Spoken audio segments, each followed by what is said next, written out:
Biz stüardessa kasbi bilan tanishamiz va buning ortida nimalar yashiringanini bilib olamiz. Onam qarshilik qilganliklari uchun uncha ko'nglim bo'lmagan aviatsiyaga kirishga birinchi bo'lib menga nasib qilgan Londonga uchish.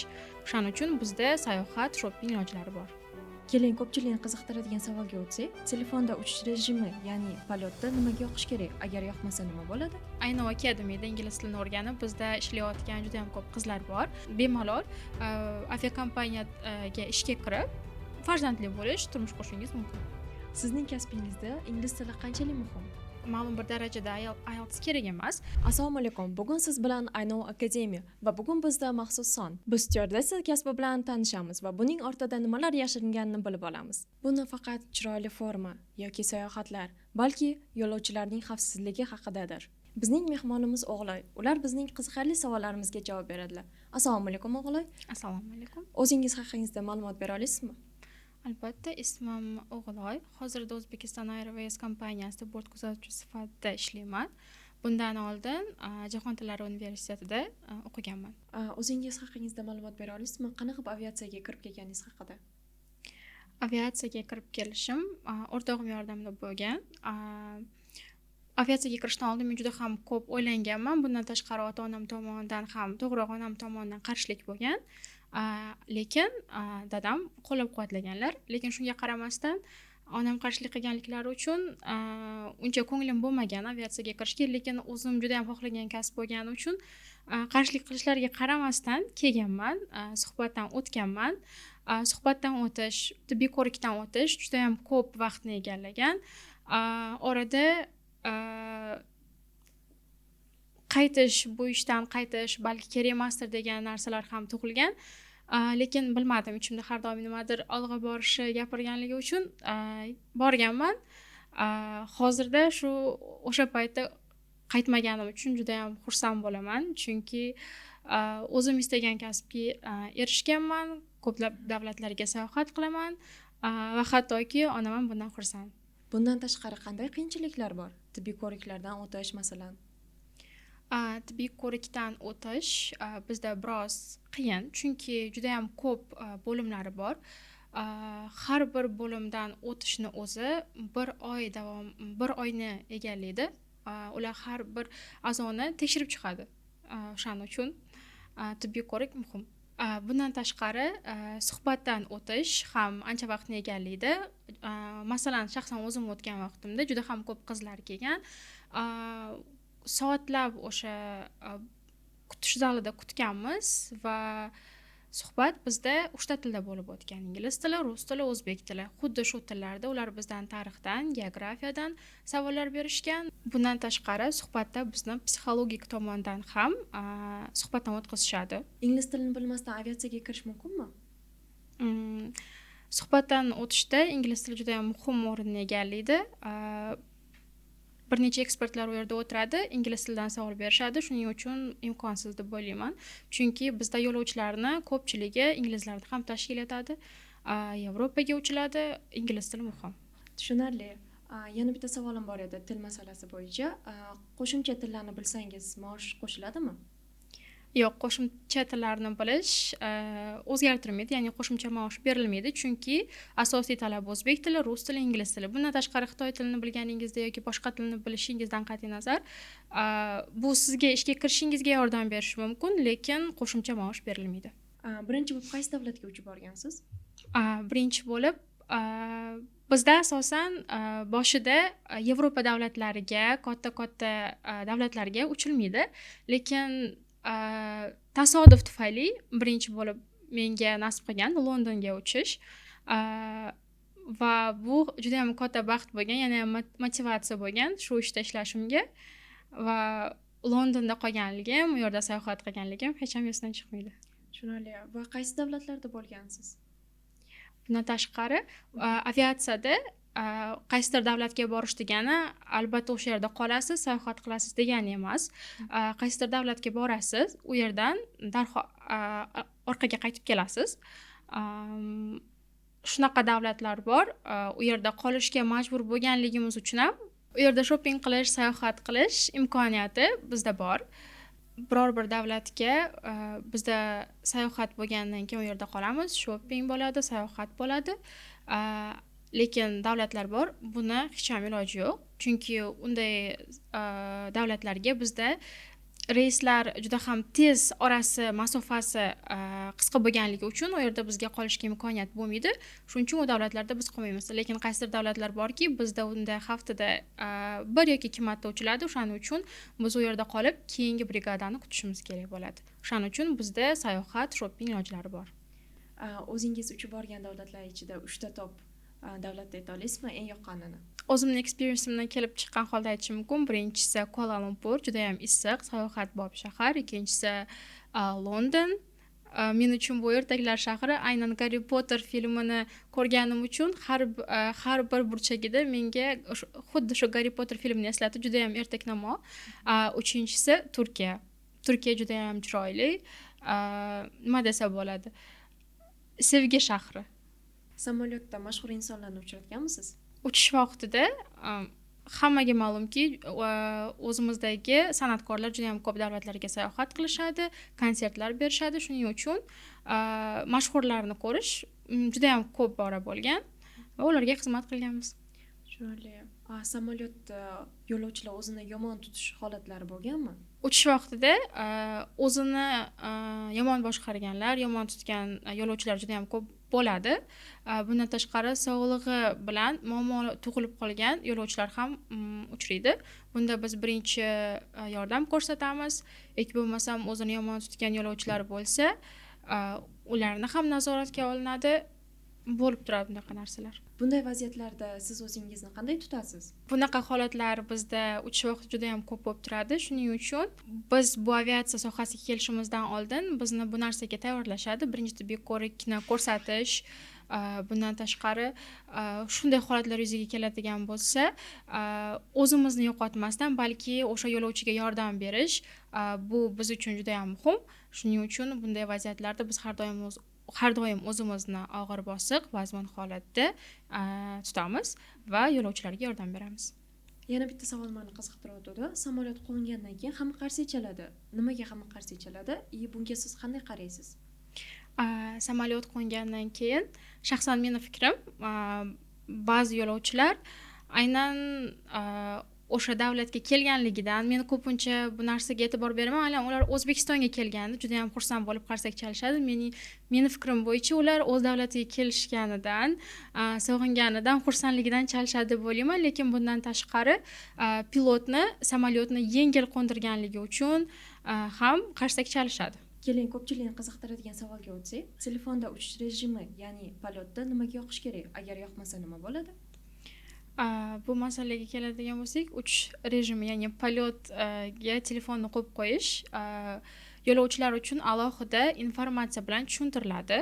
Ya'ni bu juda ham muhim. Samolyotni ko'tarilgan vaqtida, uchayotgan vaqtida samolyotga har xil simlar kelib ulanilishi va samolyotni uchishga xalaqit berishi mumkin. Shuning uchun ham hamma telefonlar uchish rejimida bo'lishi shart. Qulay parvoz qilish uchun sizda qanday foydali maslahatlar bor? Masalan, men yo'lovchiman, menga nima qilish kerak bo'ladi qulay uchishim uchun? Qulay parvoz bo'lishi uchun menimcha har bitta odamga maxsus yostiqchalar olish, o'zi bilan yeguliklar olish hamda zerikmaslik uchun kitob olish yoki o'yinlar olish tavsiya qilgan bo'lardim. Chunki ba'zi davlatlarga parvoz juda ham uzoq davom etadi. Hattoki o'zimiz ham ba'zi vaqtlarda zerikishni boshlaymiz, lekin bizda doimiy ish bo'lganligi uchun passajirlarga xizmat qilamiz.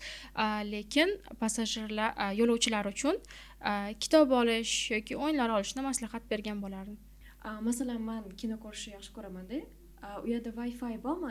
Kino ko'rsa bo'ladimi qanaqa qilib turib samolyotda uchib ketayotganda? Bu narsa samolyot haqidagi menga juda ham yoqadigan mavzu, chunki samolyotda juda ham qulayliklar ko'p. Biz samolyot parvoz qilishdan oldin to'liq ma'lumotlarni berib o'tamiz. Chekish, ichish yoki bo'lmasam telefondan foydalanish mumkin emas. Shu bilan birgalikda bizda maxsus o'yinlar, kinolar va shu kabi narsalar bizda video sistema bo'ladi. O'sha yerdan ko'rishingiz, o'yinlarni o'ynashingiz, maroqli vaqtni o'tkazishingiz mumkin. va u yerda juda ham ko'p kinolar, musiqalar bor. O'ylaymanki, butun parvoz davomida zerikib qolmaysiz. Tushunarli. Rahmat. Sizni ishingiz davomida eng uzoq parvozingiz qaysi davlatga bo'lgan? Ishim davomida eng uzoq parvozim, adashmasam, uzoq davom etadigan parvozlar, ya'ni bir xil parvozlar juda ham ko'p bo'lishi mumkin. Masalan, Londonga uchganda yoki bo'lmasam Xabarovskga uchganda vaqtlar bir xil bo'lib qolishi mumkin. Lekin eng uzog'iga to'xtaladigan bo'lsam, menimcha London shahriga uchganimda juda ham uzoq bo'lgan va juda ham maroqli bo'lgan. Chunki biz bilamiz qayerga ketyapmiz, qayerda qolamiz, qayerda maroqli vaqtni o'tkazamiz. Shuning uchun eng uzoq parvoz Londonga bo'lgan. Shu kasbingizni tashlab boshqa ishga o'tgan bo'larmidingiz? Boshida aytib o'tganimdek, bu kasb ancha orzu qilgan kasb. Men bu kasbimni juda ham yaxshi ko'raman, lekin hattoki ketgan taqdirimda ham bilmadim, odamda qo'msash bo'ladi, chunki biz har kuni deyarli bitta parvozni bajaramiz. Uchmaslik, qaysidir davlatda qolishdan ham tashqari, hattoki biz o'sha samolyotni uchayotganimizni, qo'nayotganimizni, passajirlarga xizmat qilmaganimizni his qilishni o'zi bilmadim. Bu narsaga shu vaqtni o'zi уже qattiq o'rganib qolganman. Sizda shunday vaziyatlar bo'lganmi? Ishingiz davomida asabingiz buzilib yoki qiyin vaziyatlar bo'lib qolib, boshqa kasbni tanlab ketish holatlari bo'lganmi? Bo'lgan, bo'lmagan desam yolg'on bo'ladi. Juda ham ko'p bizda parvozlar uzoq vaqtga bo'ladi. Ba'zi davlatlarda qolamiz, uy sog'inchi bo'ladi, ota-onamiz sog'inchi bo'ladi.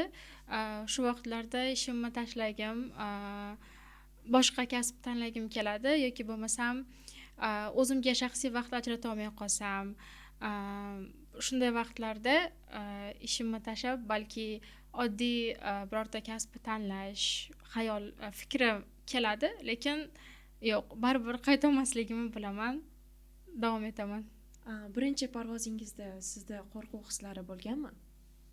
Birinchi parvozimda to'g'risini aytadigan bo'lsam, o'rtoqlarim qo'rqitishgan. Baribir birinchi parvozda odamda qo'rqish bo'ladi, balandlikka ko'tarilganda hayajon bo'ladi deb qo'rqitgan, lekin birinchi parvozimda umuman bunaqa narsani kuzatmaganman. Balki teskarisi juda ham xursand bo'lib, oynadan qarab, shu birinchi parvozim bo'layotganda mamnun bo'lib uchib ketganman. Parvozingiz davomida qiziqarli voqealar bo'lganmi? Eng esda qolarli? Parvoz davomida juda ham ko'p qiziqarli voqealar bo'ladi. Bittasini aytadigan bo'lsam, bizda yo'lovchilar samolyot full bo'lgan, juda ham ko'p passajir bo'lgan va bizga ularga loyiq ovqat yuklangan. Lekin bilmadim, menimcha biz kichkina yoshli passajirlarga ular o'sha yoshdan biz tomonidan, aviakompaniya tomonidan qo'yilgan yoshdan kichik bo'ladigan bo'lsa, ularga maxsus ovqatlar beriladi yoki ota-onalar tomonidan rad qilinadi, shuning uchun berilmaydi. Lekin shunday narsa bo'lganki, samolyot full bo'lgan vaqtida biz adashmasam shu kichkina passajirlarga ham ovqat berganmiz. Shu natijasida samolyotning oxiridagi passajirga ovqat yetmay qolgan. U passajir ham ozgina xarakteri og'irroq passajir bo'lganligi uchun ovqat yetkazish albatta shart bo'lgan.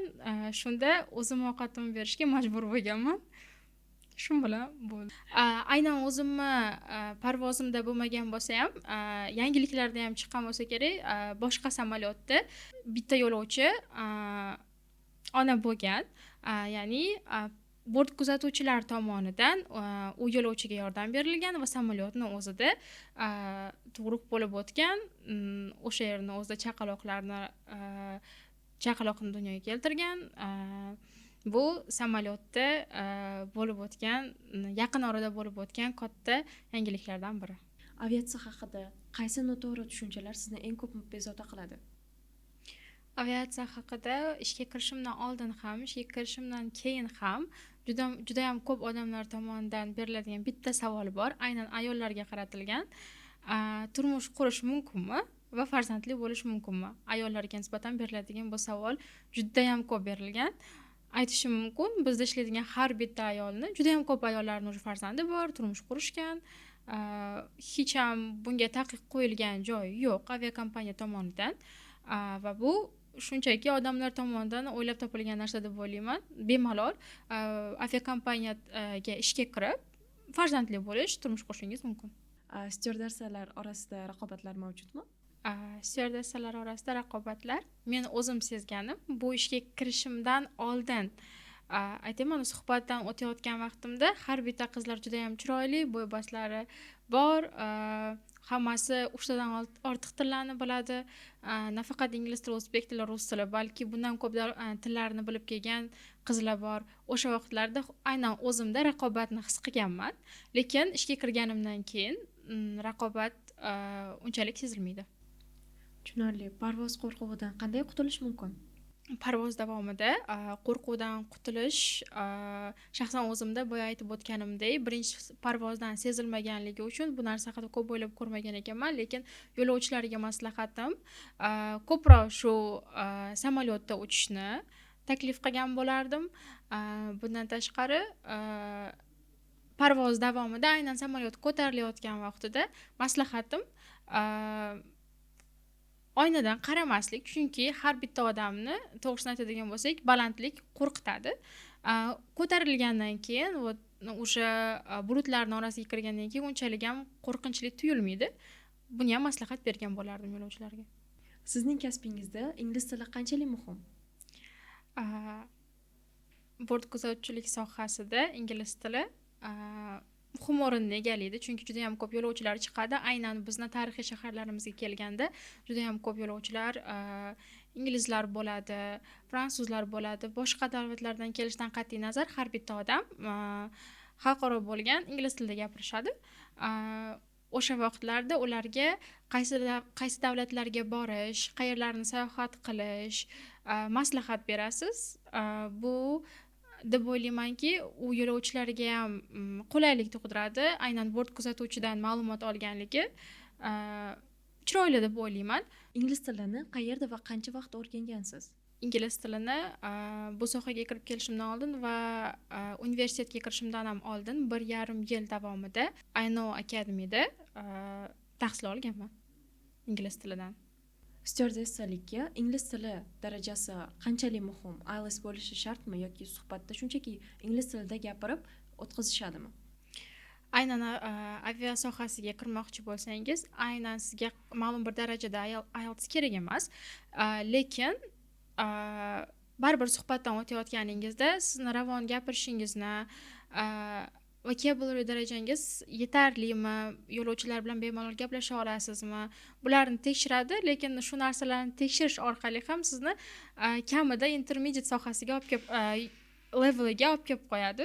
Shuning uchun IELTS aynan berilmagan bo'lsa ham ingliz tilini yaxshi bilish muhim. Sizning IELTS darajangiz necha? IELTS darajam 6. Lekin hozirda menda yana o'zimga maqsad qo'yilgan, ishlashimga qaramasdan kamida 7,5 olish o'zimda maqsad bor. Chunki o'sha vaqtda 6 olganimda bu maqsadim bo'lmagan, lekin shunga qaramasdan shu darajam bilan ham shu sohaga, aviatsiya sohasiga kirganman. Hozirda jahon tillarida o'qiyman. Juda ham katta yordam bergan, lekin shunga qaramasdan maqsadim bor, kamida 7,5 olish. Ma'lumot so'rasam, ingliz tilida qaysi so'zlarni ko'proq ishlatasiz? Yo'lovchilar bilan muloqot qilganimizda ko'proq would you like to drink something? Nimadir ichishni xohlaysizmi? Degan savolni juda ham ko'p beramiz. Ishimiz bo'lganligi uchun ham. Bundan tashqari fasten seatbelts, seat back is upright position, aynan samolyotda xavfsizlikni ta'minlaydigan so'zlar ham ingliz tilida aytib o'tamiz. Ingliz tilida yana juda ham ko'p beriladigan savollardan bittasi yo'lovchilarga ovqatlanish vaqtida beef or chicken, qaysi bir ovqatni tanlaysiz degan savol beriladi. Undan ham qizig'i, ular har doim beef yoki chicken emas, har doim kamida 2 marta what degan javob bilan javob berishadi. Majburmiz yana 3-4 marta kamida qaytarishga. Styuardessa bo'lishni orzu qiladiganlar uchun qayerda va qanday qilib ingliz tilini o'rganishni tavsiya berasiz? Qayerda va qanday? Shaxsan o'zim Olmaliqda yashayman va o'sha yerda INO Academy'da ingliz tilini o'rganganman. Men uchun ingliz tili u yerda o'qiganimda shunchaki tilni o'rganish emas, butun bir atmosfera bo'lgan. Oddiy bir o'zbekona hayotdan butun bir ingliz atmosferasiga kirib qolganman. Bu nafaqat ingliz tilini o'rganish, balki dunyoqarashni o'zgartirish, judayam katta o'zgarishlar olib keladi. Shuning uchun shaxsan o'zim Ayno akademiyani tanlagan bo'lardim. Va undan tashqari aviatsiya sohasida ingliz tilini o'rganib, aynan shu Ayno akademiyada ingliz tilini o'rganib bizda ishlayotgan juda ham ko'p qizlar bor. O'zimni kollegalarim, ularni juda ham yaxshi taniyman. Ularda ham xuddi shu fikrlar, aynan birga parvozlar qilganimizda ham Ayno akademiyada bo'lib o'tgan narsalarni birga eslab kulishamiz. Shuning uchun tavsiya qilgan bo'lardim. Yana bir hammani qiziqtiradigan savol, styuardessalarga qandaydir imtiyozlar bormi? Masalan, boshqa davlatlarga bepul uchish yoki qarindoshlari uchun. Boshqa davlatlarga uchish, bu narsalar odamlar o'ylashadiki, bu narsa bort kuzatuvchilari uchun juda ham oddiy. Nafaqat ota-onasini, balki bitta iltimos bilan qarindoshlarini ham xohlagan joyiga jo'natib yuborishi mumkin deb o'ylashadi, lekin bu xato fikr. Bizga ham 1 yil davomida ma'lum bir miqdorda chegirma beriladi. O'sha chiptalar uchun biz o'sha davlatni tanlashimiz va o'sha chiptalarni chegirma orqali oila a'zolarimiz bilan uchishimiz mumkin. Tushunarli, shunday chegirma orqali, lekin bepul emas. Chegirma orqali. Tushunarli, rahmat. Rahmat o'g'loy, ko'rsatuvimizga kelganingiz uchun. Sizni ajoyib maslahatlaringiz bo'lajak styuardessalarimizga va hamda o'zim uchun ham juda ham foydali bo'ldi. Ko'rsatuvimiz so'ngida yana bitta savolni berib o'tsam, bo'lajak styuardessalar uchun qanday tavsiyalar bergan bo'lardingiz? Bo'lajak bort kuzatuvchilari uchun juda ham ko'p o'rtoqlarim yozishadi, yosh qizlar yozishadi. Ularga ham xuddi shular maslahatlarni beraman. Hozirdan sog'lom kun tartibga ega bo'lishi juda ham muhim, chunki xuddi mana shu aviakompaniyaga ishga kirayotgan vaqtda tibbiy ko'rikdan o'tadigan bo'lsa, oson kechadi. Bu juda ham muhim birinchidan. Ikkinchidan, tilni bilish. Qancha ko'proq til bilsangiz, shunchalik foyda. Qancha ko'proq til bilsangiz, siz shunchalik suhbatdan oson o'tasiz. Rus tili, ingliz tili, o'zbek tili, yana qo'shimcha tillar. Bundan tashqari, ko'rinish, bo'y-bast har doim akkuratna ko'rinishga ega bo'lish, bo'y-bastlarni, og'irliklarini har doimiy ravishda tekshirib, keyin bizda suhbatdan o'tish juda ham foydali bo'ladi. Tushunarli. Tushunishim bo'yicha shunda til juda ham muhim narsaga ega, to'g'rimi? Ha, til bort kuzatuvchilari uchun juda ham muhim bir talablardan biri hisoblanadi. Agar siz ingliz tili yoki rus tilini bilmasdan turib suhbatga kelishingiz menimcha foydasiz deb o'ylayman. Shuning uchun albatta ikkita tilni ham va o'zbek tilini bilib suhbatdan o'tishingiz sizga katta foyda beradi. Til juda ham muhim. O'g'loy, rahmat ma'lumotlar uchun, tavsiyalaringiz uchun. Bo'lajak styuardessalarga bu yordam beradi degan umiddaman. Agar sizda ham savollar bo'lsa, izohlarda yozib qoldiring, biz albatta sizga javob beramiz. Like bosishni va kanalimizga obuna bo'lishni unutmang. Ko'rishguncha!